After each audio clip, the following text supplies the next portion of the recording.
Nama saya Lutfiana Arsalinda dari Prodi Bimbingan Penyuluhan Islam Fakultas Usuluddin Adab dan Dakwah IAIN Pekalongan NIM 3517091 semester 6. Saya akan menjelaskan sedikit tugas dari mata kuliah Keluarga Islam Ideal, yaitu Seminar Pramini Research yang bertema Bimbingan Penyuluhan Islam Mengatasi Anak Remaja Korban Patah Hati. Yang pertama, pengertian cinta. Cinta adalah suatu perasaan jiwa dan gejolak hati manusia yang mendorong seseorang untuk mencintai kekasihnya, yang dengan penuh kelembutan, gairah, dan kasih sayang.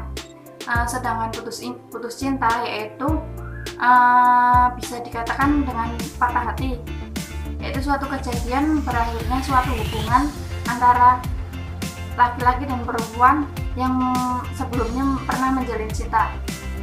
Patah hati merupakan penjelasan mengenai perasaan sakit emosional atau penderitaan mendalam yang dirasakan seseorang setelah kehilangan orang yang dicintai melalui kematian, perceraian, atau bahkan putus hubungan secara fisik atau penolakan cinta. Imam Syafi'i mengatakan bahwa penyebab patah hati ialah karena terlalu berharap kepada seseorang atau sesuatu selain Allah Subhanahu wa Ta'ala. Menurut Imam Syafi'i, ketika hatimu terlalu berharap kepada seseorang, maka Allah timpakan ke atas kamu pedihnya sebuah pengharapan supaya kamu mengetahui perkara tersebut agar kamu kembali kepadanya. Ucap Imam Syafi'i ini diperkuat dengan firman Allah Subhanahu wa Ta'ala yang tertuang dalam surat Al-Insyirah ayat ke-8 yang artinya, dan hanya kepada Tuhanmu lah hendaknya kamu berharap, bukan pada manusia. Mengenai patah hati, dampak dari patah hati ini banyak dari mereka yang tidak mempunyai cukup keterampilan sosial atau kurang dapat bergaul. Karena patah hati, biasanya mereka melarikan diri ke khayalannya sendiri, menjadi pelamun atau menjadi peminum alkohol atau penyalahgunaan obat-obatan, bahkan berusaha untuk mengakhiri hidupnya karena cintanya ditolak. Sebagian yang lain juga kebanyakan melampiaskan ke musik, tetapi hasilnya kadang malah tambah depresi.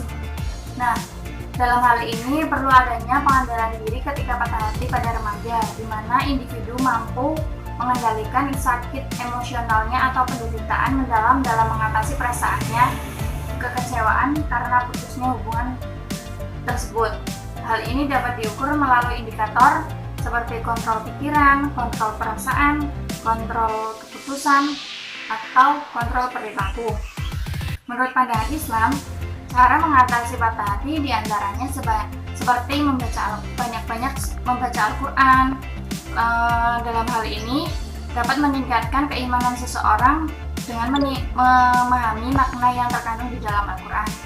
Terus kemudian banyak-banyak berpikir, karena berpikir bisa mengembalikan jiwanya dan menenteramkan hatinya. Terus menurut pandangan Islam, cara mengatasi patah hati diantaranya seperti banyak membaca Al-Quran. Hal ini dapat meningkatkan keimanan seseorang dengan memahami makna yang terkandung di dalam Al-Quran.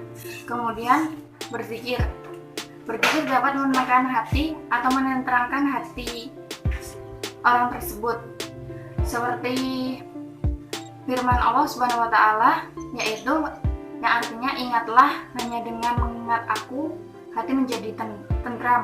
Quran surat Ar-Ra'd ayat ke-28. Jadi ketika kamu berani bermain api, itu tandanya kamu harus siap terbakar. Istilah ini dimaksudkan bahwa ketika kita berani mengambil risiko untuk jatuh cinta kepada seseorang, maka kita harus siap untuk sakit hati atau patah hati ketika cinta itu berakhir.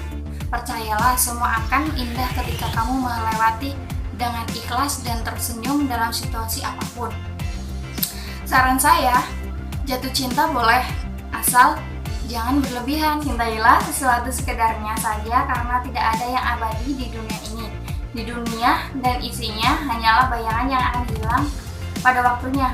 Pada akhirnya semua akan kembali kepadanya yang telah menciptakan, yaitu Allah Subhanahu wa Ta'ala.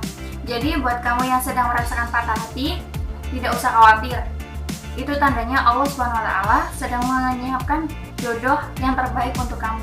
Karena wanita yang baik akan mendapatkan laki-laki yang baik. Sebaliknya, laki-laki yang baik juga akan mendapatkan wanita yang baik pula. Sekian pemaparan dari saya. Apabila banyak kata-kata yang salah, mohon maaf sebesar-besarnya.